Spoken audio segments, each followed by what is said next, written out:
Toku Secrets is a podcast run by the Anime Secrets website. Check us out at animesecrets.org for more anime, video game, tokusatsu content. Remember to follow us on Spotify, Apple Podcasts, YouTube, or wherever you listen to podcasts today.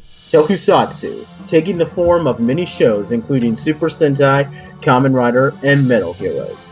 And today, a group of fans come together to review it for you as Toku Secrets. Hey guys, and welcome to another episode of the Toku Secrets podcast presented by animesecrets.org. I'm your host, Boken Silver, Nathan Desa, and today we are wrapping up Gridman as we take a look at the final 9 episodes of the series, 31 through 39. We once again got the whole crew on for this, and we got a lot to talk about, so I'm going to let the guys go ahead and introduce themselves. Go ahead, guys. Chicken Red here. Rizwan Gokai Red here. And Anthony Kyu Green. All right. Now, before we get started on this podcast, we're actually going to be we're going to be starting off with just kind of a roundup of some interesting comments that we got on our videos. We want to just kind of give the people who take the time to watch and comment, just give them their time.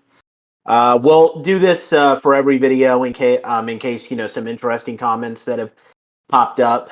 So to start off, this was left on our Jetman in-game video from the user's name is double plus good.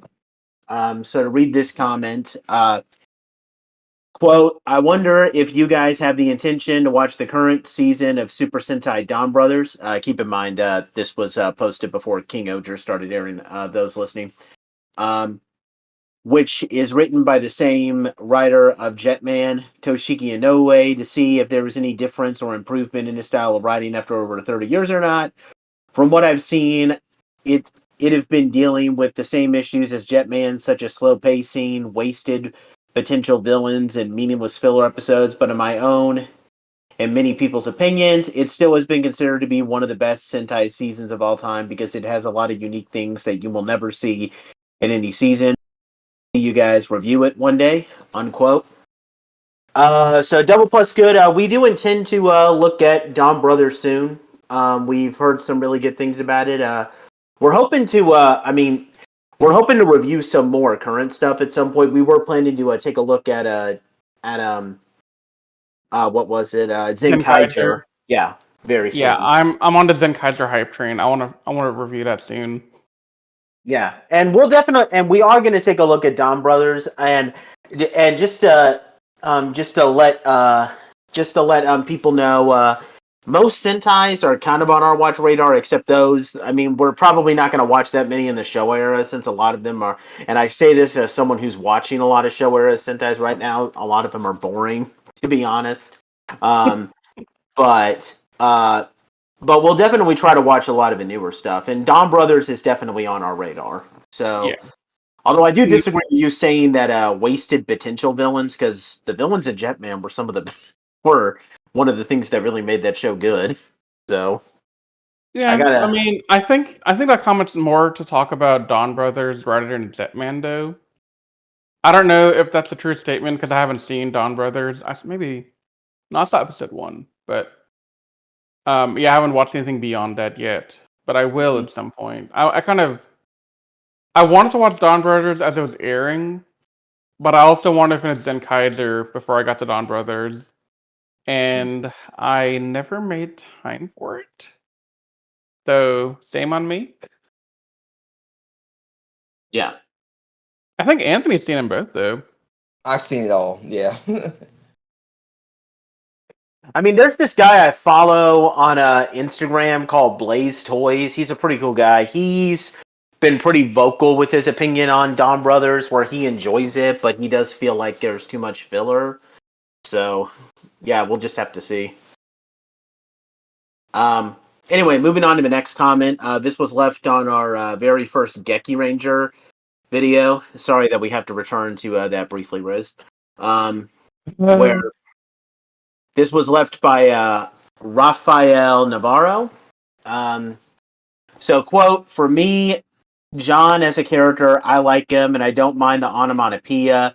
It's not really that annoying, but maybe again, I would be interested in maybe something like what backstory on how John grew up in the forest, and also maybe he European taken in by my people exploring in the forest at the first time when he was just a kid. So maybe that's not how John. Okay, that was a typo. He meant to say Jan.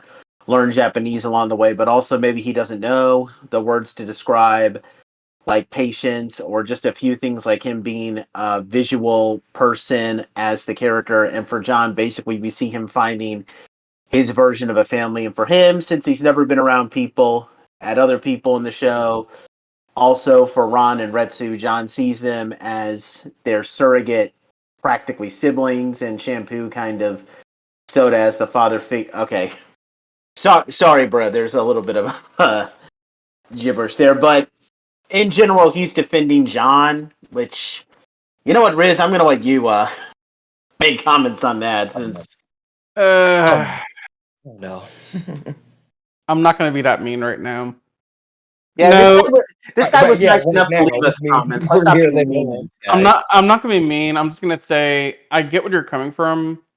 I get Don Griffin DeForest, and I get that he wasn't necessarily the most up to date on modern stuff like language and all. I get all that.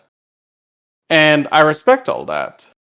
The thing that makes me dislike Don to the degree that I do isn't him being a jungle boy. It's it's just how irritating and selfish he was during the Geki Ranger run.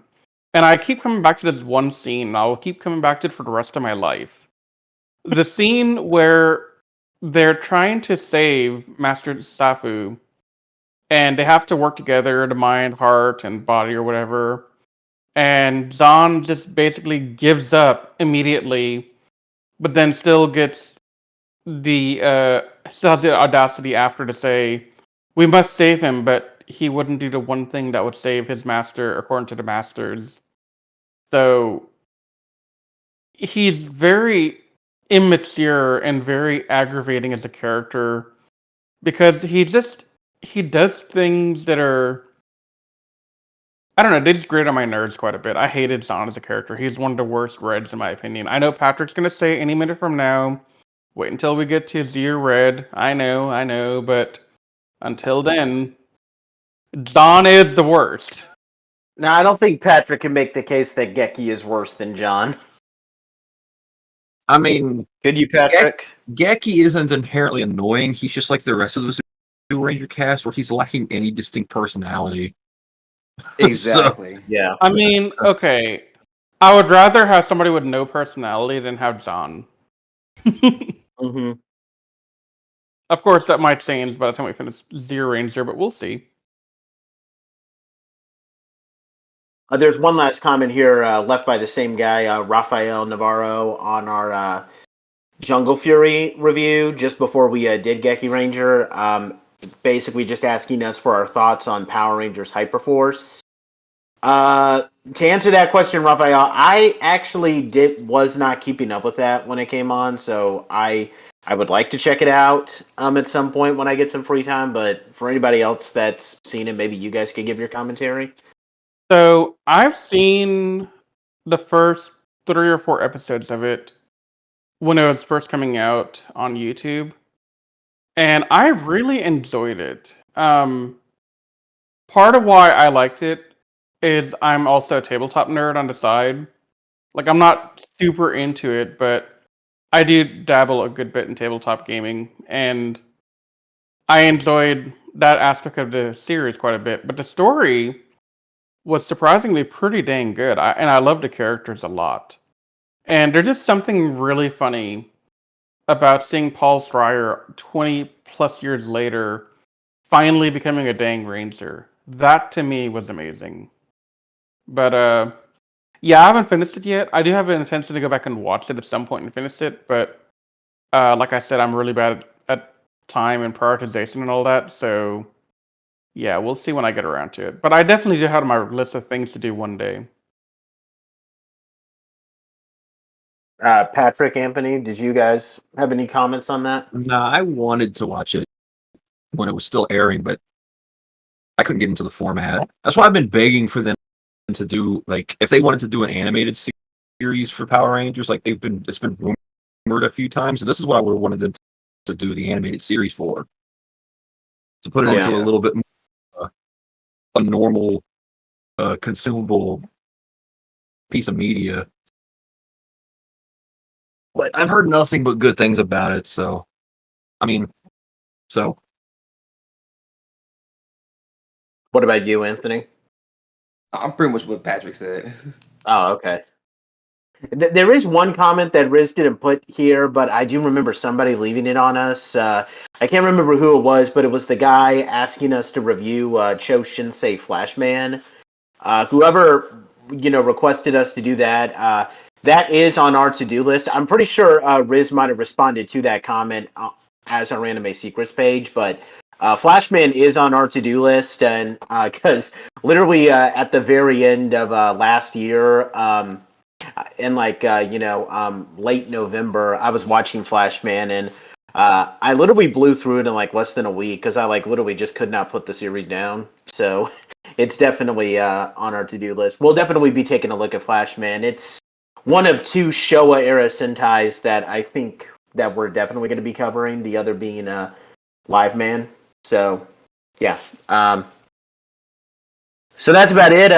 If you guys, just real quick, I mean, feel free to leave your comments down below, guys, on our podcast if you watch this on YouTube, because we will give your comments shout outs. If we feel like, we will definitely answer your questions. And you can ask us for, our opinions on certain things, whether or not we'll review them.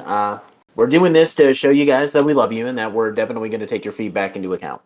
And also, for those of you that are listening to us on Apple Podcasts, formerly known as iTunes, if you leave us a review on iTunes, Apple Podcasts, whatever, I know they changed their name in the last couple of years, and I'm not used to it yet, but we will also read those out. And for those of y'all on Spotify, I will probably work on making an email that you guys can email us at with any comments you want. That we'll read them out here as well. So probably by our next podcast, I'll have something out there for you guys on Spotify, because I know for whatever reason, Spotify doesn't let y'all write a review or leave a comment or anything. So I definitely want to give y'all an outlet to kind of give us your thoughts and what we're saying, and have a dialogue with us. And also, of course, you're all welcome to join our Discord. So definitely hop on over there and hang out with us on Discord. Yep. All right, let's jump in. To finish up Gridman the Hyper Agent. Everybody else ready? I'm ready. All right. You know that stupid meme? Yeah. All right. So anyway, I'm gonna give a brief. Again, not really much happened last time except a really great two-parter, which we kind of argued. Well, at least Riz felt that should have been the finale. But anyway, pretty much, there was an attempt to poison the entire city, and Gridman was defeated, but thankfully, Yuka and Ippei were able to convince him to go on. Gridman can now combine with the Dyna Dragon to form King Gridman. And God Zenon has also been revived. And that's about it. So we start off episode 31. The monster's mother is a college girl, where a college girl named Kirara, she finds a floppy disk that Takeshii meant to use to transfer Khan Digifer somewhere else. And she ends up being connected to Khan Digifer through the floppy disk. And she gets angry at this prank call that she received recently. And she decides to and she gets corrupted by Khan Digifer to create her own Telebos monster to kind of just screw up the phone systems of the city.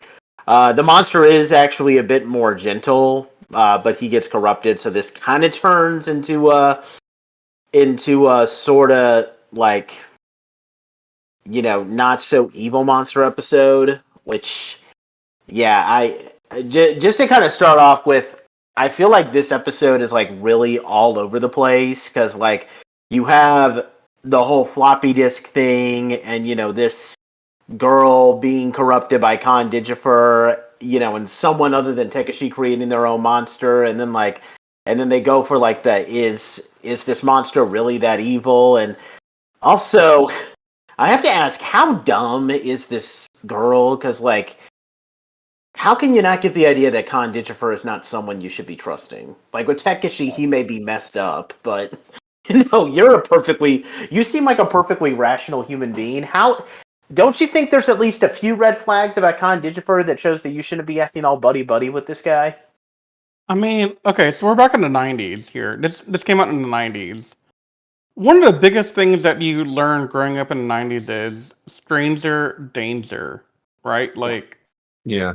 shouldn't that be the first red flag that, hey, the stranger is basically inhabiting my computer monitor, has no physical form, looks kind of evil, but yet he's a nice, sweet person. He wants to be his friend.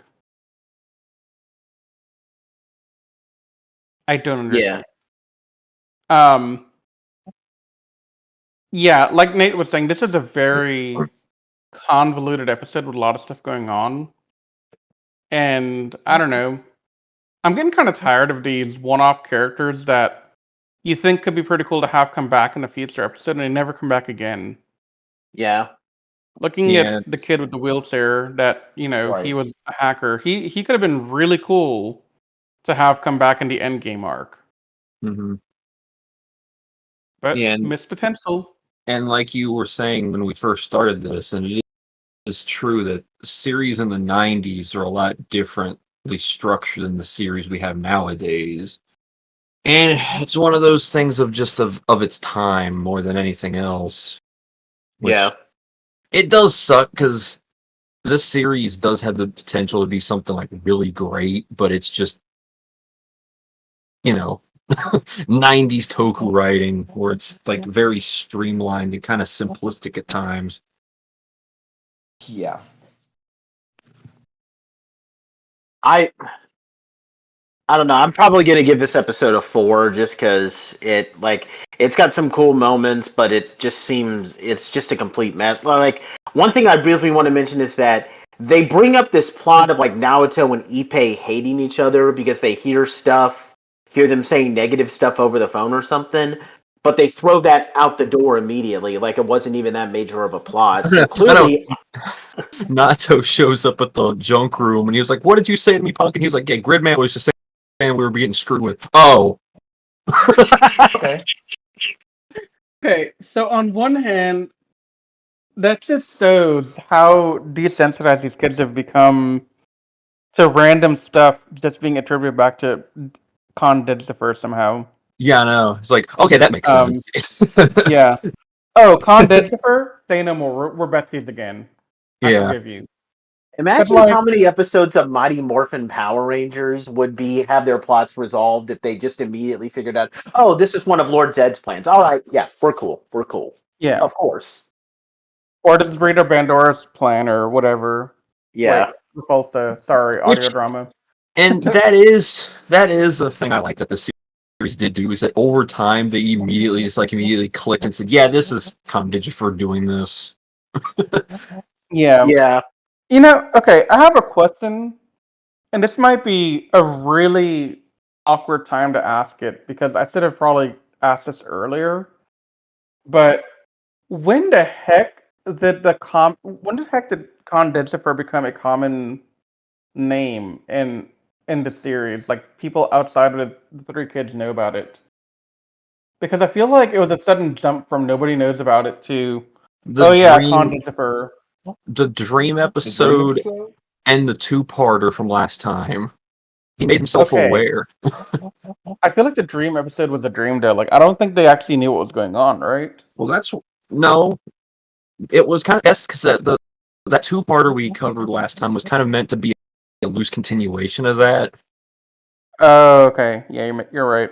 So it's more of a question of how is she not more aware of him? I mean, that's what I was trying to get to. Is it's become very obvious that how commonplace conditivores become, but yet this kid has no idea what he's dealing with, despite Yeah, everyone saying, "Oh, conditiver this, conditiver that, Gridman this, Gridman that." Like, yeah. you see him fighting Gridman. How many more red flags do you need?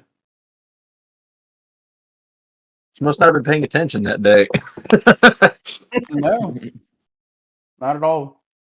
This is another one of those But like I episodes said, that I think Cyber Squad might have done a little bit better because the concept of this one was Kilo Khan got corrupted and turned into a good guy temporarily. Oh, that's not bad. I like that. And yeah. he tracked down Servo's whole base and tried to team up with him for a little bit before he got like shaken back into his normal self. Mm-hmm. Just you don't see the idea of a villain being corrupted into a hero type episode too many times, so it was kind of funny.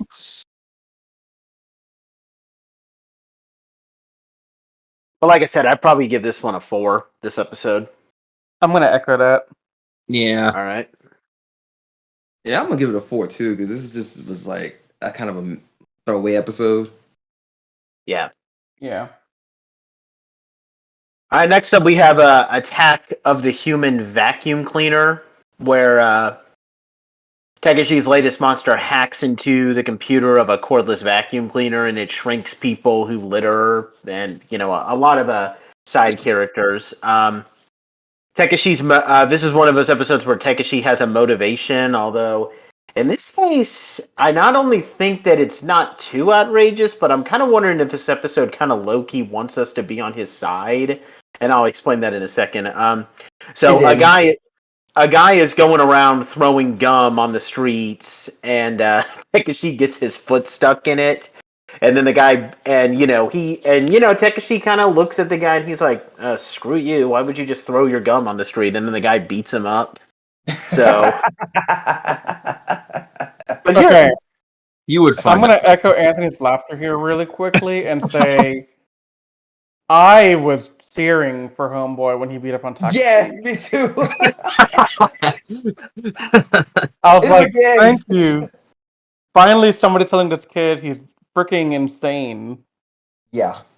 But here's the thing: at the very end of the episode, the same guy throws his gum on the street, and Takeshi like walks up and he's like, "Hey, if you don't pick up your gum, I'm gonna sick the vacuum cleaner on you again." And then the guy like runs away, and there's heartwarming music playing in the background. So like, am I supposed to be on Takeshi's side in that episode? Because Okay. I'm not. They the tone want was to like him. definitely weird for this.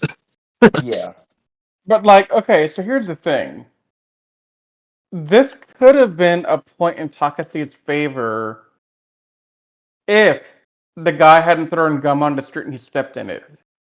If he had just seen the guy throw, like, I don't know, a piece of paper on the ground and walk away, and then he got mad, that's one thing. But he's still acting out of revenge, and he wants to hurt people. That's the end game here. He's not worried about the litter. He's not worried that the environment's in danger. He's worried that, oh, this dude threw gum on the ground and my foot got stuck in it. Yeah. It's more or less like his own ego was bruised, and he had to tell him off. Yeah, and that's his primary MO, is he always looks at how has his emo been affected here. Kind of makes you want to bully him even more. Now. No, I don't want to bully him I because do. I mean you can. Let's not talk about bullying in a. Yeah. Well, okay. Like that. Okay. I know, because growing up, I was bullied myself, but I feel like he might be the only one I would say, you know what? Maybe we should ban my bullying just for him. I love how unapologetically you said that too, even though it's messed up. It is messed up. I know it is, but no, he just gets on my nerves. So yeah, boy. I'm gonna give this a 5. I'd probably give it a 7. I still found it pretty entertaining. You know what? I'm I gonna give it a didn't. 6 because it just made me laugh. So I'm gonna give it a 6. I'm gonna give it a 5, only because. Okay, I didn't get like full on Ninja lawnmower episode vibes here, Oh my god. but I couldn't help but remember the lawnmower once or twice in this episode. I'll give it some brownie points. Give it a 7 because I do like. This is one of those episodes where they had to make the three of them think out of the box on how to get Gridman to the fight. If things on plug, Gridman can't get into it. We gotta plug it in somewhere. What are you going to give it, Patrick? About a 6 or so. All right, cool. We move on to unless anything else you guys want to say about this episode. No, I'm good. All right, cool. We can move on to episode 33, another Takeshii, where the gang. The main gang, they meet a boy who looks just like Takeshii, named Takeo. And of course, Takeshii gets really angry for overshadowing him and wants to get revenge on him by using this monster to, send the world into a frenzy through wristwatches. We get some flashbacks to Takeshi's past, where he was neglected by his parents, and he grew up with like a nanny who loved him, but he was taken away from her. Now, the ending of this episode is very confusing, and this is definitely one episode where the subpar subs were, didn't exactly kind of made it confusing. So Naoto and his friends are out playing basketball, and they're waiting for Takeo to show up, and then Takeo is running over to meet them, and Takeshii tries to come out of nowhere and stab him with a knife, okay. Anthony, you said he was going to be a school shooter. Well, he's taken one huge step toward doing that now. But anyway, but then he can't do it because he, sees Takeo being this little boy that he used to be before his parents took him away and he became mentally unstable. And then Takeo just vanishes, and the narrator hints that Takeo was a vision that Takeshii had, but then how did Naoto and Ippei and Yuka see him? I don't know. I'm really confused by what the implication was. This was very confusing for me too. I just assumed that it was the vision of his younger self at the very end. That was the No, I think this is the beginning of a bigger plot point for Gridman as we go into the endgame arc. Takeshii is starting to. I mean, okay, so Takeshii from day one has shown us he has a lot of mental health problems, but I think this is the first time he is actively hallucinating and having grand delusions of what's going on around him. I don't think Takeo existed. I don't think anything that we saw with Takeo really happened, except in his mind. Because in every scene you have Takeo, Takeshii is not too far away.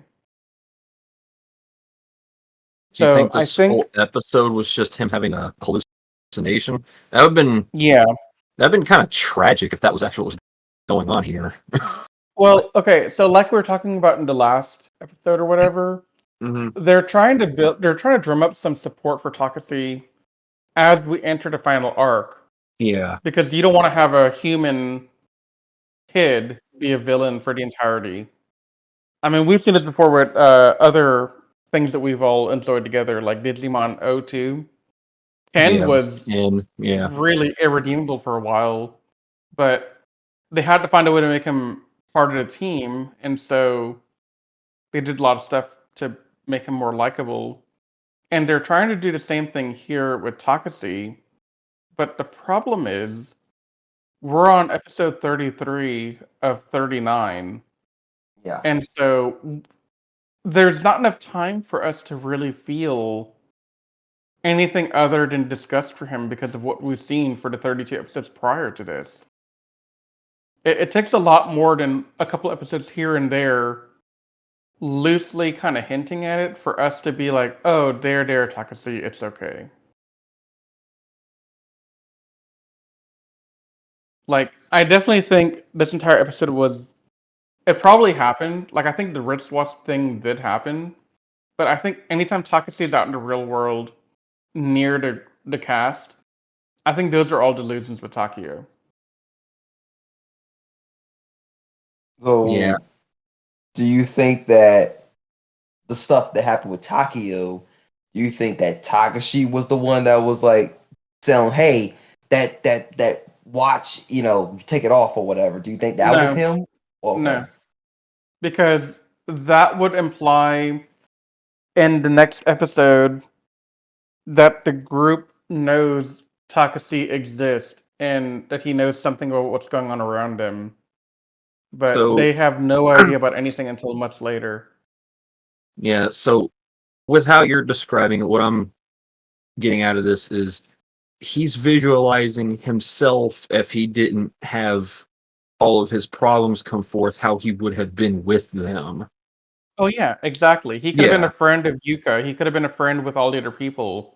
Because, I mean, the entire thing he wants is Yuka's love and attention.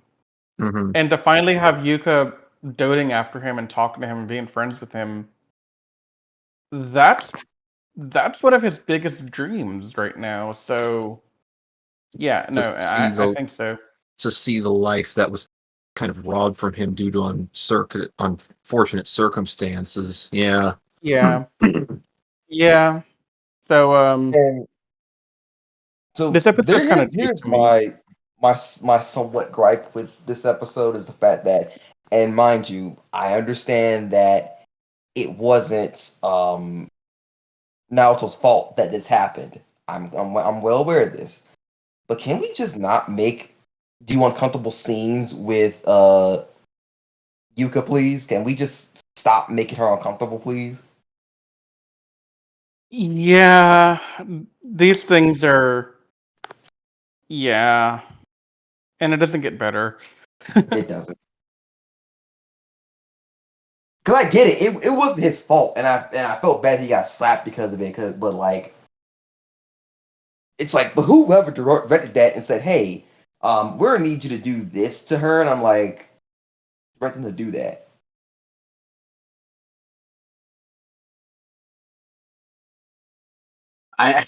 I briefly wanted to say this.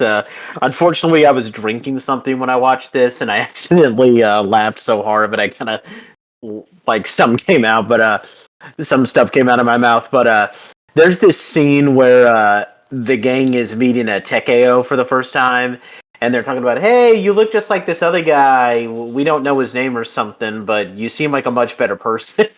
And then they cut right to Takeshii, this huge close up of Takeshii with like this really like scowl on his face. I did laugh at that too. Like, that was hilarious. I shouldn't have been drinking when I saw that because that was bad. But yeah, that was hilarious. I loved that scene. Yeah. Yeah, this was an entertaining episode overall. Like, even if it just, to take deeper into the psyche of Takeshii, it's pretty entertaining. I'm actually going to give this a 9 out of 10. Yeah, I'm giving this a 9 as well because Yeah. it does a good attempt to give us some insight into Takeshi's everything, psyche, mental health, state, everything. So, yeah, I'm going to give this a 9. Yeah, same here. Anthony? I'm gonna give this one a 7. All right. We are now going to move on to episode 34. Benkei, the bodyguard, arrives, where Khan Digifer uses a monster of his own to hack into a machine that a college has to create a time warp, and he brings a warrior from the past called Benkei to serve as Takeshi's bodyguard, and he starts wreaking havoc on the city. this doesn't play much into the plot, but Benkei mistakes Ippei for his superior, Minamoto no Yoshitsune. I'm gonna be honest. I feel like this episode is a huge wasted opportunity because, for starters, Benkei is actually a real historical figure in Japanese history, and so and that's cool because I don't think I've seen any other Toku series, whether it be in Super Sentai or Kamen Rider, where they actually bring back a historical figure from the past. You know, they don't. Well, they don't actually do it, technically speaking, but they kind of do it in Ghost. Yeah, if you're talking about the thing with the icons, I get what you're saying, but it's not like we literally have like someone pretending to be Thomas Edison showing up and giving him like the Edison icon, if you know what I mean. Right. Yeah. So I kind of thought about that, but so it's a pretty unique premise, but the problem is I don't feel like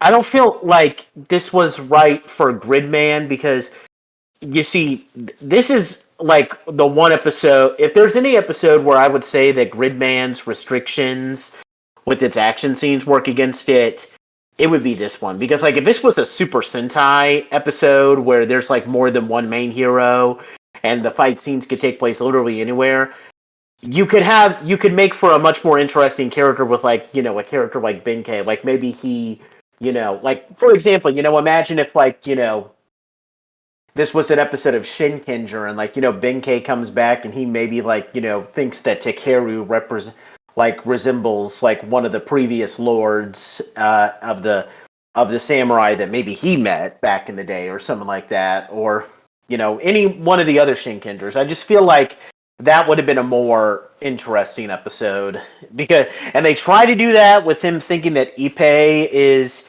his superior, but they don't do anything with it. So, yeah, I feel like this has an interesting premise, but it's in the wrong series, if you know what I mean. Yeah. What do you guys think? Yeah, this is definitely the wrong show to do something like this in. Yeah, this is another one of my gripes with the season being set in the 90s.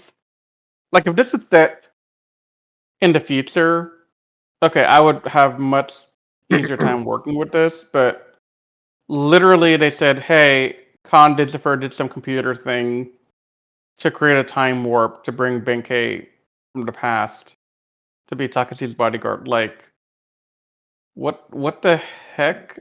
What 90s computer can do all that? Like, I can't suspend my disbelief here at all for it.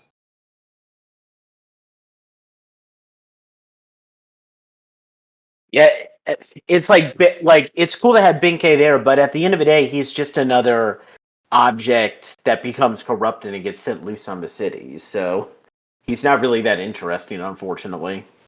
Yeah.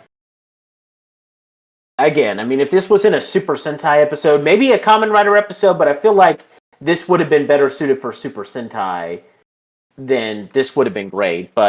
And I want to give it a 6 because I feel like the concept is interesting, but it's in the wrong show.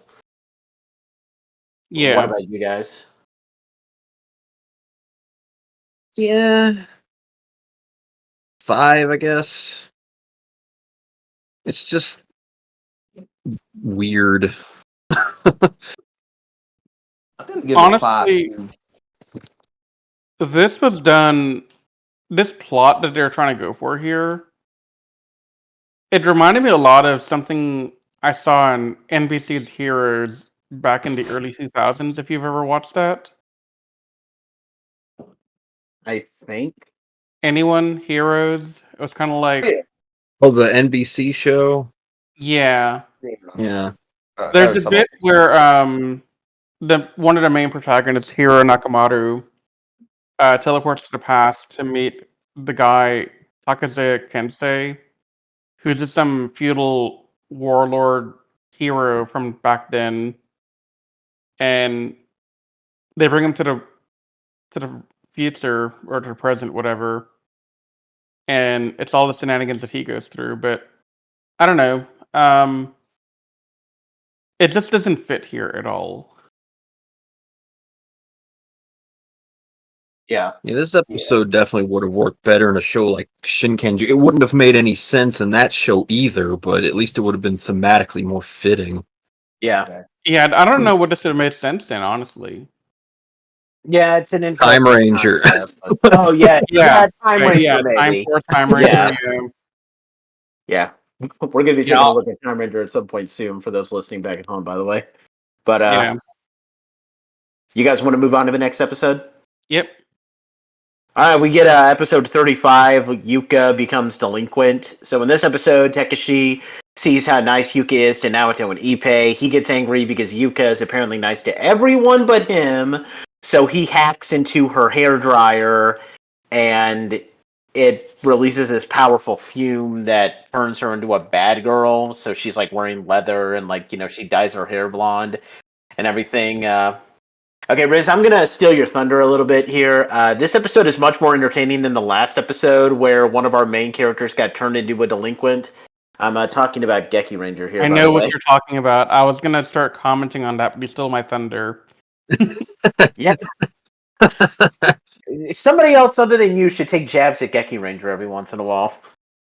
Oh, well, here, let me help you out. Geki Ranger sucks. Okay, thanks. There it is. It's pretty interesting. No, honestly, I like this episode a lot more than Geki Ranger. Because it was actually entertaining watching Yuka be a bad girl for once. Well, because we actually know the kind of character that Yuka is, as opposed to we don't really know much about Ron, so... Who is Ron again? I don't know. I really don't. Yeah, I have no idea who Ron or Retsu are. Plus, that moment where Naoto's mom got hit by the beam was hilarious. Okay, that was very Madonna vibe. Yeah, it was. There's that part where Daiichi enters the room and she kind of looks like a dominatrix with like a whip and everything. Yeah, that was a little awkward. I thought if that was the dad walking in, go dad, but for the 7-year-old son, yeah, but to the episode's credit, they tried to take a more comedic route with that scene instead of making it creepy. So yeah, I'll give them that. They didn't go down that route. No, they didn't, but it was still really funny. Also, I love the scene where those two guys pick up Yuka to go to the arcade, and she basically runs them dry. Spends all their money on games, and then gets in a fight with a police officer. That was great. It's one of the more interesting virus monsters, too, because he was throwing a goddamn rave party in the cyberspace. I legitimately forgot completely about this monster from... Because I don't remember this guy in Cyber Squad at all. So I was completely thrown off by this guy. Yeah, I think this episode... It's not groundbreaking, but I was entertained. I'm probably going to give it an 8 out of 10. I'm going to give it an 8 out of 10 as well. Yeah, 7. Just because it's... I'm going to give it a 7, too. It was funny. Yeah. Did you have anything you wanted to say, Anthony, or... No, the fact that she definitely was giving Madonna vibes when I was watching the what? Okay. Okay, we got episode 36, a baby given a birth, where so pretty much there's a mall that has introduced a new mall that's introduced like a state-of-the-art security system. Takeshii gets, Takeshii, apparently decides to take a challenge when it said that no one can hack into it. He says, well, I can. So he hacks into it. And Yuka and her pregnant cousin get trapped in an elevator with no ventilation. It's there's not much to talk about with this episode. I mean, it's a pretty I don't know. I mean, even Takeshi's motivation. I mean, I don't know. I mean, it's not. This isn't like. I don't know. You can't even laugh at Takeshi for how crazy he is with this motivation. It's just a typical like, oh, you think I can't hack into it? Well, I'll show you I can.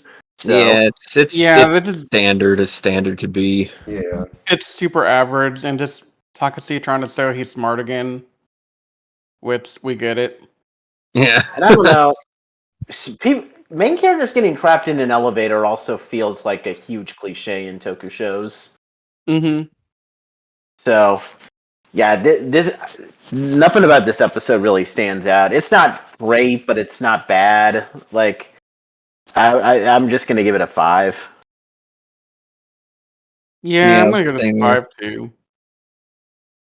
Anthony, I'm gonna give it a 5 as well. cool. All right, we got one more episode before we move into what's basically a 2-part finale. This episode is called "What Is Daddy Executed?" Where okay, we're back to Takeshi having some outrageous motivation. So he gets caught peeing on a tree in public by a cop, and he gets in trouble for it. And he goes and complains to Khan Digifer about laws. And Khan Digifer says, "Okay, I'm going to create my own laws." So a new monster hacks into. Yeah, go ahead. So the funny thing about this episode is the fact that when I was like reading the subtitles, he was like, Khan Digifer was like, "I am the law," and I'm just thinking of that movie. What was it? The Judge Dredd movie with freaking Sylvester Stallone. I was thinking like, "I am the law." Oh my gosh. But anyway, oh yeah. So the monster hacks into the Ministry of Justice and creates Khan Digifer's own constitution, and the local police are brainwashed into serving it. And Naoto's dad gets caught in the crossfire when he gets arrested, and they're about to give him the chair. I have to ask, like, the whole thing, like, I'm a little confused with, like, why they so they imply that Naoto's dad gets arrested because he was supposedly speeding, even though somebody else was speeding. But, like, why would Khan Digifer want the cops to arrest someone for speeding? Because in a later part of the episode, the police reward this woman for shoplifting. Because, so wouldn't it be good for people to be speeding? Because that's spreading chaos or something? Like, that part really confused me. Yeah, I kind of had the same question, but I kind of forgot it until right now. Yeah. No, no, go ahead, Briz. This was a very Toku episode, like, and very common Gridman plot. Like, nothing super groundbreaking happened here.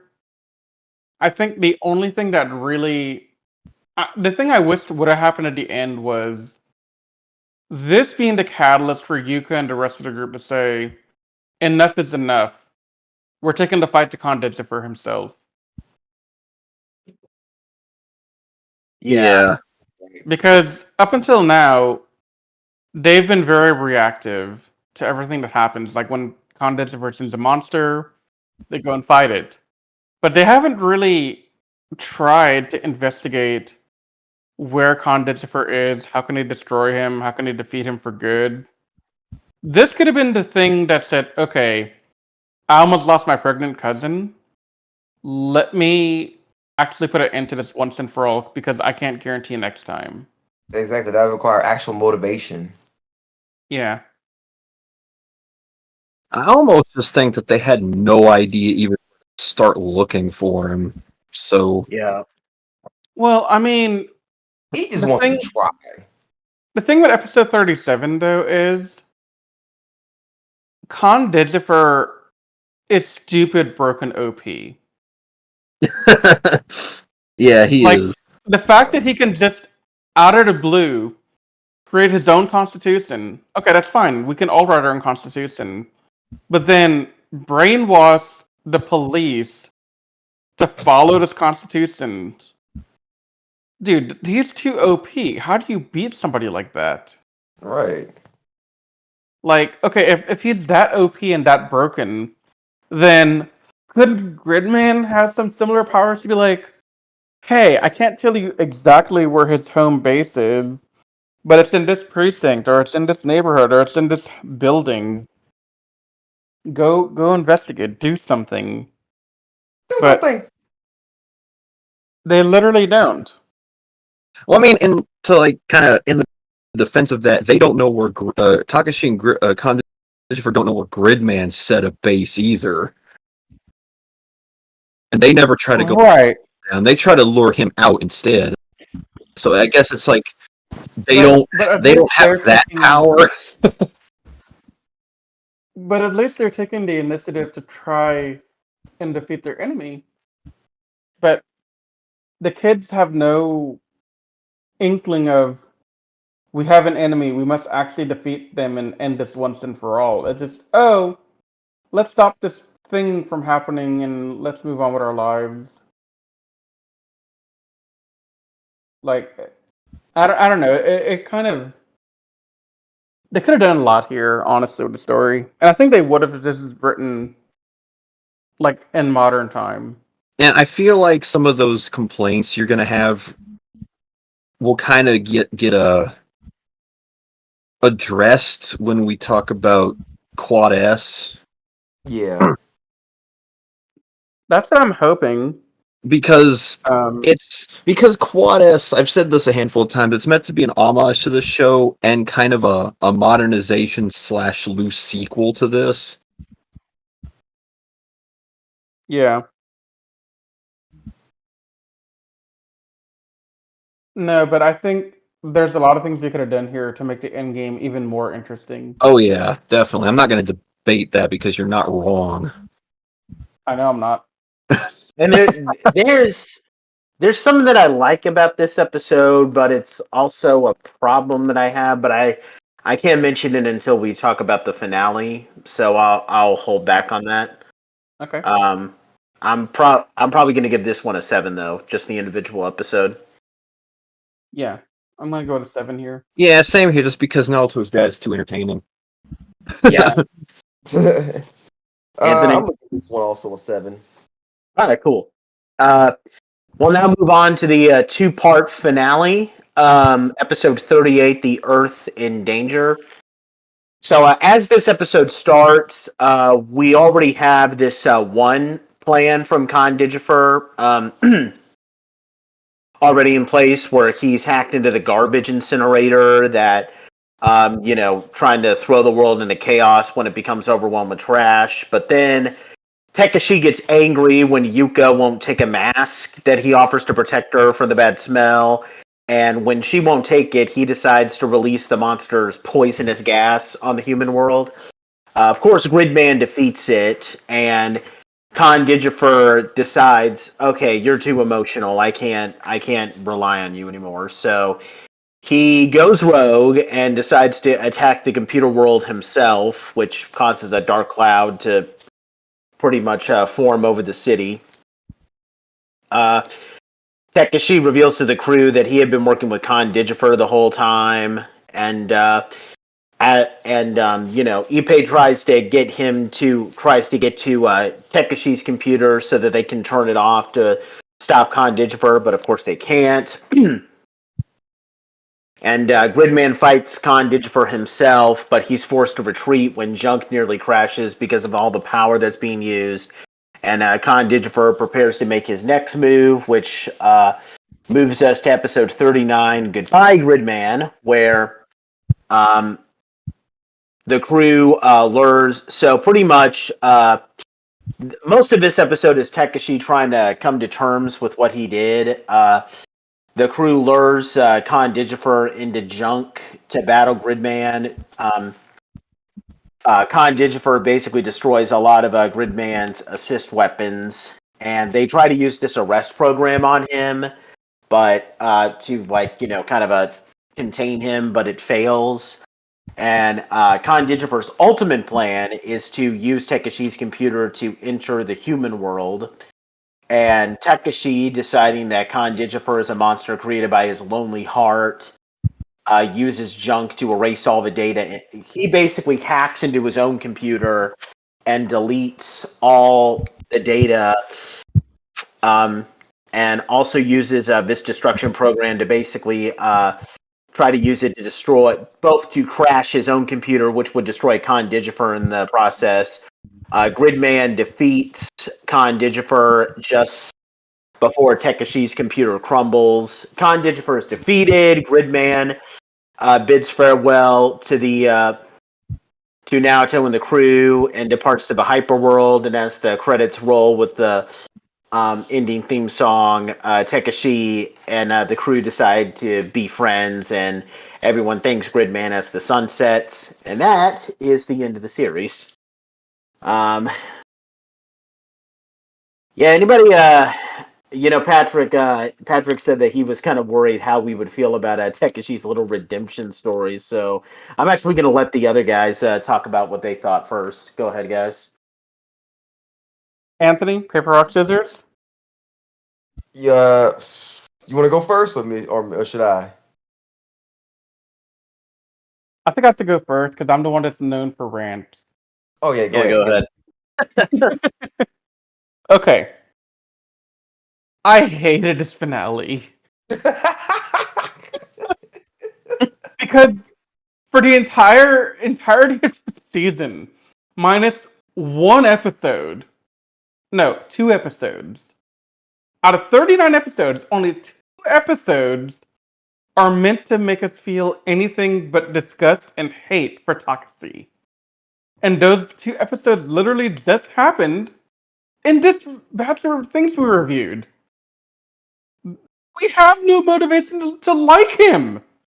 Okay, cool. He kinda, sort of flip-flop back and forth throughout the last episode. Like, on one hand, he's like, Mr. Khan Digifer will destroy you. Ha ha ha! I will be victorious in the end. And next thing he's like, please help. I must help you. I must be your friend now. But then he flip-flops back to being, ha ha ha! Khan Digifer is gonna rule you all! Get ready to be wrecked, nerd! So, like, he's not consistent at the end. He literally has no empathy for what he's done. He spends most of the episode going, Yuka, I love you. Let's talk. I want to be your friend. Please love me. I can feel your love. And it's like, what love? What love are you talking about? She literally doesn't love you. She's just trying to be nice because we're trying to make you help us stop Khan Digifer. That's all we care about now, is stopping this. Because guess what? Our world's gonna end if we don't stop him. Like nothing you do will end in your life even progressing. You're gonna die with us. So, like, no, this entire, at the end when Gridman is like saying the 4 of you are gonna be friends, now I'm like, oh, don't be friends. He should go to jail. He should atone for his crimes. He hurt people. But no, if it's like, yo, we're cool, man. Just don't do anything like that again. He's like, don't talk to me like that. I'm gonna call Khan Digifer. I'm like, look, there, that. He's not sincere. He's gonna do it again one day. Watch. Sequel time. Like, I hated it. Want to know what's funny? There was a sequel season planned. Was it gonna be Takeshii round 2? Okay, or so was Takeshii gonna be a good guy? So this was going to be the plan. There was going to be a show called Gridman Sigma that was supposed to be like a direct sequel to the show. It got pretty far into production too because they actually made the suit and it was being used in promotional material and stuff. You can actually go look up the costume. It's basically Gridman's base suit, but the red parts are blue. It's a really cool suit. Yeah, red boots and he has wings on his head. Yeah. That was going to be, and canonically he was supposed to be Gridman's younger brother. And he was supposed to show up. I think the show was supposed to take place like 3 or 4 years after the ending of this show. To track down a villain called, and we'll get used to this name, Alexis Carib. Anthony. Yeah, exactly. I know. Yeah, and he was supposed to track down that guy. And when he came to Earth, he got called in by Takeshii the same way that Gridman got called in by Naoto, because he was attracted to Takeshi's urge to redeem himself from what he did with Condigifer, and was supposed to be a whole show of him trying to redeem himself by saving another kid who fell to the same trap he did. But the show got canceled some way into production, and ultimately most of those story elements got reused for Quad S Gridman. Yep. But you don't have Takeshii, do you? No. Takeshii is nowhere in Quad S, sadly. Okay. But So here's my response to all that, Pat. The reason it got canceled is because the creators heard my rant a couple of months from now. Through space time. And they went back in time and told themselves to not do it. Great Scott. Yeah, I don't know, but reading the Wikipedia on Gridman Sigma, I don't know. This could have been cool if Hyper Agent had been more able to make us feel anything for Takeshii other than hatred. I mean, I would have liked to have seen what that show would have done with him, though. I mean, they might have been able to redeem him. Don't get me wrong; it could have happened, because it's happened in other things where person does lots of bad stuff but at the end they become one of the good guys, and then they kind of become like either they become a secondary hero or they become an anti-hero like Vegeta. Yeah. So it could happen, but okay. So I can don't I know. say something? Okay, it's your turn. Tag in. Okay. Yeah, I didn't like the finale either. Like seriously, like this too. They try to like cram in too much too late, and it's like we could have got stories on this like sooner, but they just kept doing episodes of other stuff happening in night. You know what I'm saying? It honest, and like the whole thing about Takeshii being all good all of a sudden, I was just like, he got off way too easy, honestly.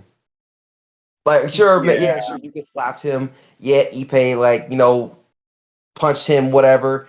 But it's like, that's it. Like, he's not going to cut some consequences of his actions. He's not going to, like, and how do we know he's not going to sit there and, like, do this again or, like, because we do remember that this guy is prone to getting upset over the stupidest of things. So it's like, oh, what is going to have an argument with Takeshii? And then he's going to like go become like, oh, I have to get them back or whatever. Like, I don't know what he's going to do next.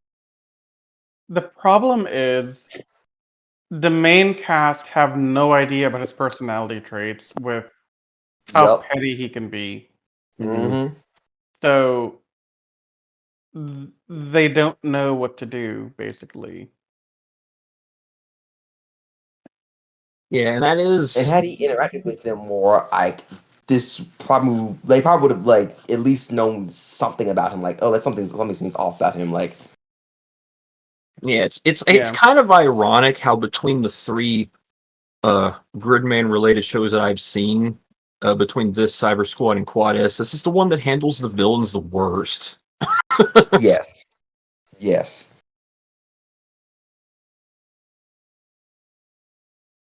Because in Quad S, it's completely different in Quad S. Like, yeah, Akane and Alexis Carib, there's a lot more baggage there. And yeah, in Cyber Squad, Malcolm and Kilo Khan's relationship is very twisted and sadistic. And they have a lot more screen time and moments to shine as characters on top of everything else, which, like, this show kind of needed something like that, where they delved more into Takeshii as a person, and Kondijifer needed to be more than just a make monster type of villain, which KiloCon specifically, probably because they got Tim Curry and they wanted to use him, had way more screen time and a lot more of a personality. But yeah, I'll agree with this. Like, I still like the ending personally, just because I just like the idea of Kondijifer saying, "Okay, well, I've learned everything about the human world through you that I need to. It's time for me to put my foot down and do this myself." And I was holding my tongue on this when we were talking about like best fights in Sentai, because this isn't a Sentai season, but this is probably my favorite fight in all of Tokusatsu. Gridman. It's a really good fight. Yeah, it's my favorite fight in all of Tokusatsu. So watching this fight again kind of got my energy flowing again. Yeah. But it's definitely not a strong ending, but I still enjoy it for what it is. Just like I enjoy this whole show for what it is. Sorry, Riz, go ahead. Go ahead. No, go ahead. Well, I think something that kinda, like, I think the finale was decent, but I really wish that there was a moment where Naoto's family kind of finds out that he's Gridman, and the reason why literally relates to the previous episode. Keep in mind, the previous episode before the finale, it ends with Naoto looking like a cold-hearted jerk who doesn't care about his family because he supposedly ran off while his dad is about to get executed. So, and we have a lot of episodes where he kind of looks like he doesn't care about his family when he really does. And I love how that dilemma is shown, but I would have liked to see Naoto kind of have a better relationship with his family once they find out that he didn't actually intentionally do that stuff. It's like, you know, when Mary Jane finds out that Peter is Spider-Man in Spider-Man 2. I mean, I know Patrick has issues with the Sam Raimi movies, but, like, that's basic stuff. Like, you get what I'm trying to say?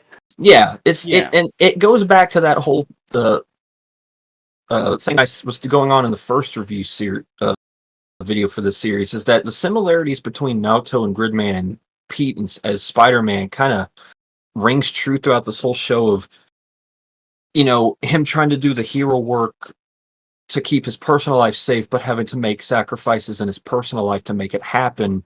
It's a fun dynamic, but the payoff of someone finding out who he is adds another layer to it all. And this show definitely missed that chance.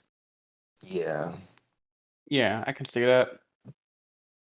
Because that is some of the best Spider-Man moments, when someone finds out who he is and how they react to it.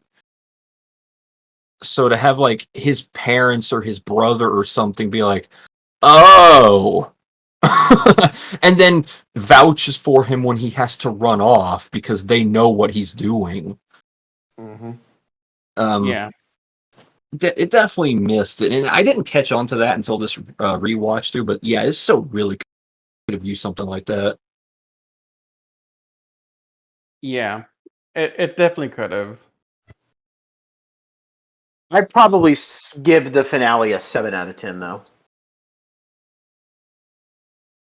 I'll give it an 8 because I do genuinely enjoy it, flaws and everything.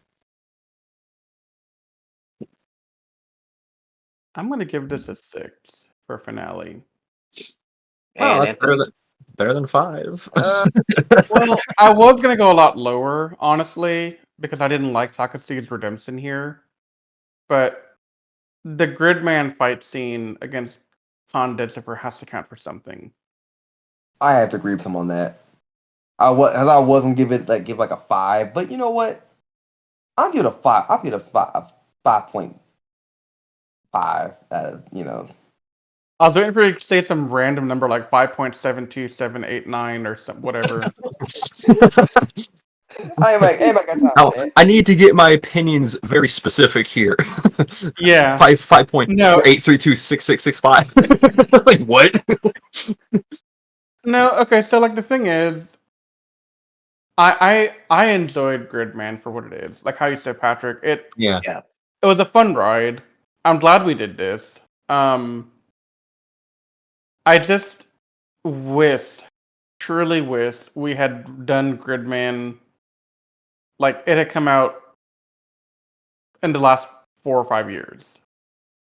Because then we wouldn't be reliant on weird ass plots like, let me hack the blow dryer, let me hack this random vacuum cleaner. Like, this isn't stuff that can feasibly happen, so my suspension of disbelief is gone here.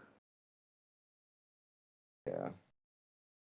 Yeah, it's one of So, those shows that even when I watched it the first time, which was about, what, 5 years ago now, hmm I thought that it's a good show, but it came out at the wrong time. Like if this show had came out like in maybe 2005 or something, it probably would have done a lot better. Yeah. Because see that. that's around the time when Sentai and Kamen Rider started to get a little bit more in depth with their storytelling, and I'm assuming Ultraman was the same way. And it really would have helped because there is a foundation here for something really good, but Yeah. the era of the writing held it back significantly. I mean, the But same thing is true for a lot of the other stuff from that era. Like, it's just yeah, not written well. yeah, like Jetman and Die Ranger, Zoo Ranger, probably like because Gavin and some of those other metal heroes were premiering at this time, Yeah. and like probably the only thing from this era specifically that I thought had really good in-depth storytelling was a Kaku Ranger, but that was like what, the year after this. hmm But yeah, I can't fault the show too much because that's just how Tokusatsu was at the time. Yeah, and that's why I'm being more lenient, is because I know what we're dealing with, what the era is. Yeah. And honestly, I think looking back at this in a bit more of a contextual sense for Toku Secrets, Hmm. had I not seen Jetman prior to this, You would have hated the show. my opinion might be a little bit lower of the show. I Yeah. wouldn't have hated it because, mind you, despite everything, I had fun watching some of these episodes. I did too.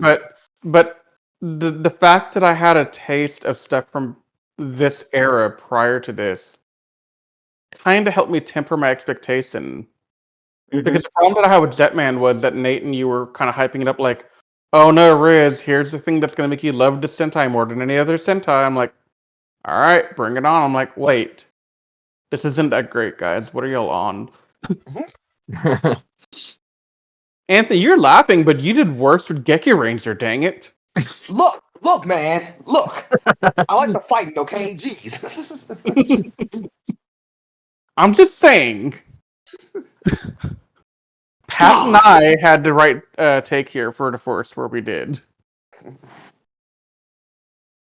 They kind of go off of, my opinion is probably the same as Riz. Like, I really like the fight scenes of Gridman. I mean, we don't really have to go into much of a deep conversation about the main three characters because, I mean, they're not deep, but they're pretty easy to get behind. They're really great characters, and it's very entertaining. What I call this a must-see Toku series. Maybe, probably not, but I enjoyed it for what it is, and to be honest, I might even watch it again at some point. Like, Honestly, I would disagree there, Nate. I would say this is part of the Tokusatsu must see at least once in your lifetime if you're a devout Toku fan. Especially because the show does have ties to Western Tokusatsu. Yeah. With it being Well, the not only I guess you're Ultraman show right. to get the Power Rangers treatment. well, not only that, but also this has a modern anime that people love. Yes. So it's nice to see the roots of where it came from, and I'm more excited now to see Quad S next week. because that's our next review we're going to do is Quad S Gridman. So this kind of opens the door for me to get into that, and then maybe Dynazenon. Dynazenon. Whenever we eventually, it's kind of meant to be a combination of Dyna Dragon and God Zenon's name. Oh, okay. And then there's, and the thing that I'm really excited about for like Quad S and the other properties within the Gridman universe that I'm reading about here, these are done by Studio Trigger. Yes. And I have nothing but love and respect for Studio Trigger because they made some of my favorite anime of all time. They made Gurren Lagann, they made Kill la Kill, both of which are some of my favorite anime. They also made other stuff that I'm vaguely familiar with, like Darling in the Franxx. I haven't watched it all, but I've seen a good bit of it. Little Witch Academia. So they have a lot of good accolades to their name.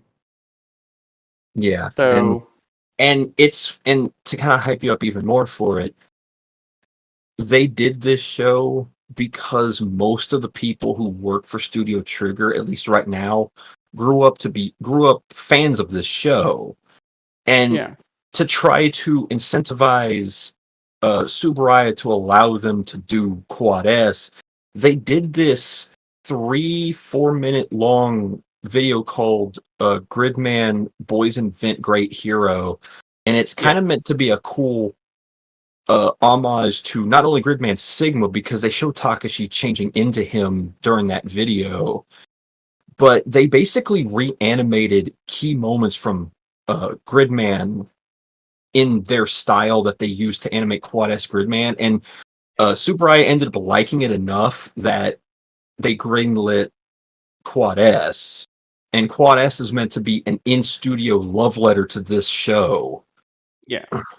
So, yeah, Quad S is, I would say, a vast improvement over this in a handful of ways, but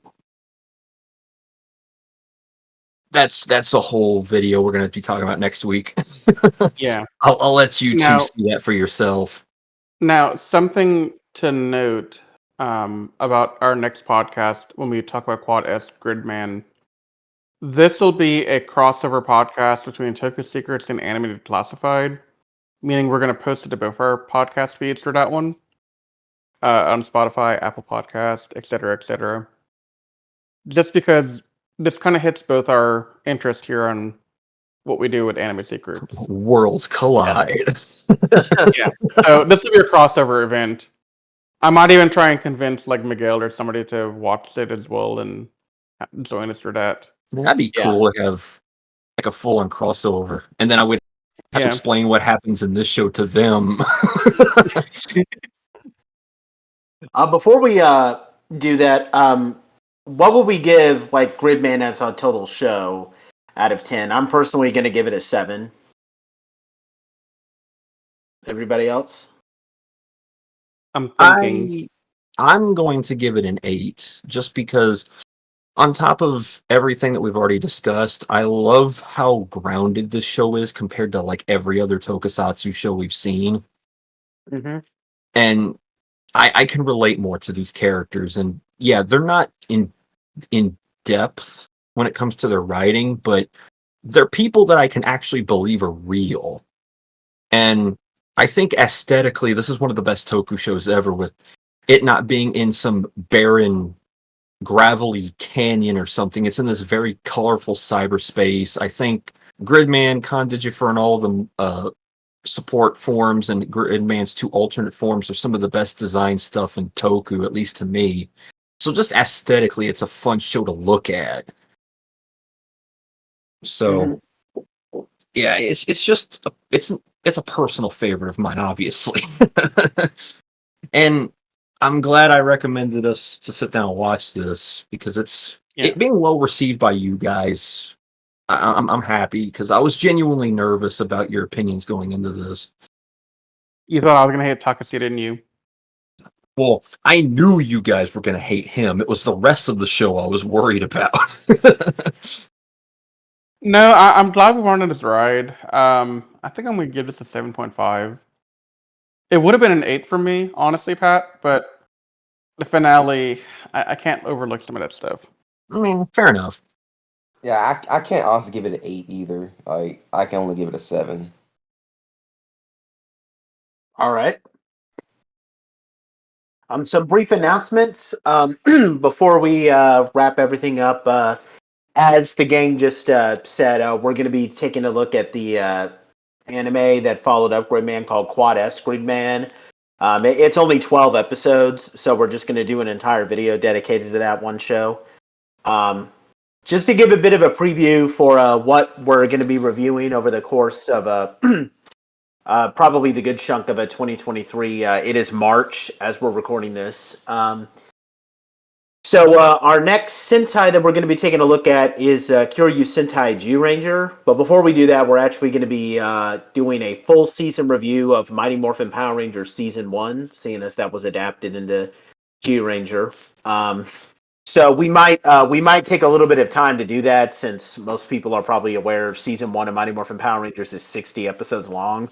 So we got quite a bit to watch there. After that, we're going to be reviewing the first 2 seasons of the Power Rangers audio drama, something that Riz and Anthony have been talking pretty highly of these last couple of weeks. Then we're going to be doing Time Ranger, and after Time Ranger, we'll be doing, pretty much after that, we want to watch a lot of the Sentai written by who in my opinion is the best Sentai writer of all time, Yasuko Kobayashi. So after we do Time Ranger, then we're going to do Go Busters, and then Ginga Man after that. So we hope you guys will. Yeah, we're hoping to at least be on Time Ranger by the summer in August. So hopefully we can get all this stuff done by 2023. But we definitely have some big plans, and we're definitely going to be continuing to bring you this work. Pretty much for a very long time. We're definitely enjoying this. But with that being said, also we're going to be covering the Once and Always movie next month when it comes out. Oh, yes. And then when Cosmic Fury drops in the fall or whatever, we'll be covering Cosmic Fury as well. Do we want to do the Legend of the White Dragon thing when it hits theaters? Hell yeah! Wait, that's going into theaters? You didn't hear the news? No, I just knew it was coming out. I didn't hear the theatrical. It's going to be it's a major theatrical release now on Jason David Frank's birthday. Oh, wow. I didn't know that. Yeah, I think it's on Labor Day weekend or something. I'll think about it. I've been kind of hesitant to go to the theater since the pandemic started, so I might, if I get a clean shot too, I might go see it. I'm going to go see it. But anyway, sorry, Riz. I was going to say, yeah, I'm pretty excited for this year. We have a lot of great stuff we're going to be watching and reviewing. We also got King Odes there. We're going to be doing every 4 or 5 episodes of. Yep. Well, that said, though, we thank you guys so much for joining us with Gridman. We're not quite finished with it yet, since we're still going to do one more podcast with Gridman. We thank you guys so much for taking a look at this. If you're watching this video on YouTube, please like this video. Subscribe to our channel if you're not already subscribed.